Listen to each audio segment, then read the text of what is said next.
Hi everybody, welcome back to Hive Reads. This week we are celebrating Martin Luther King Jr. Day.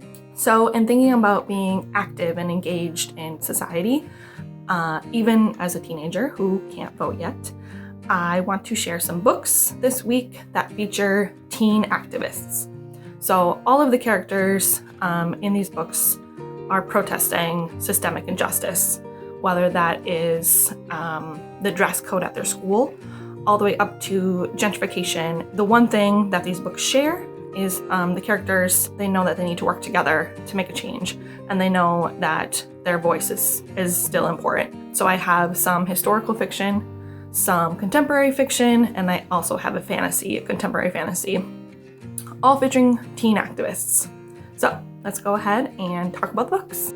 Up first, we have All the Stars Denied by Guadalupe Garcia McCall.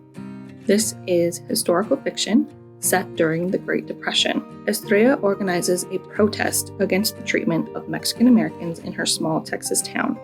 But this makes her family a target for the Rangers, and Estrella ends up separated from her family, trying to get back into the United States. Since this is historical, it includes an author's note and a glossary of some cultural terms.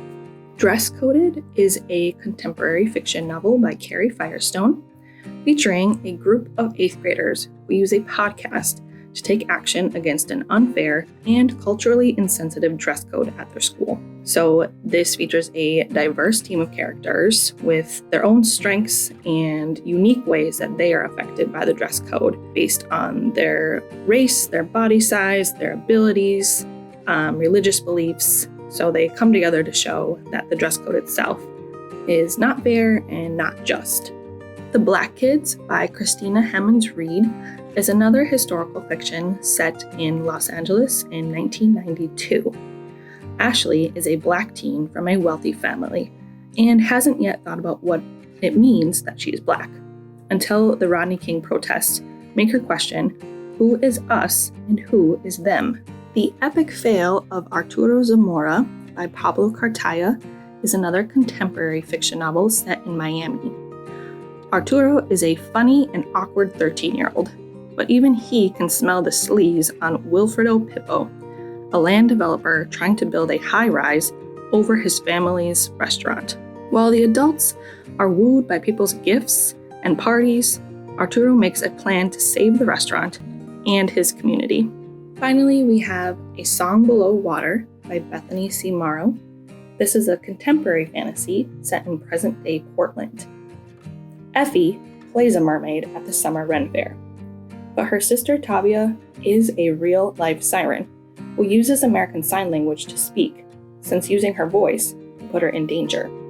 Sirens get silenced, and both girls know it's not a coincidence that sirens are always Black women. At a protest for the rights of sirens, Tavia decides her voice shouldn't be hidden, and it might be what saves her sister from her mysterious past. Alright, so as always, those are just a few examples, both completely made up and fictional, and some based on history about how a teenager can be active in their community, working towards a better world.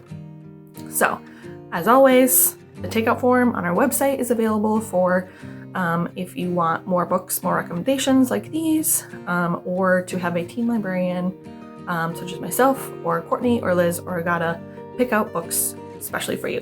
All right, thank you for listening and happy reading. We will see you next time. Bye.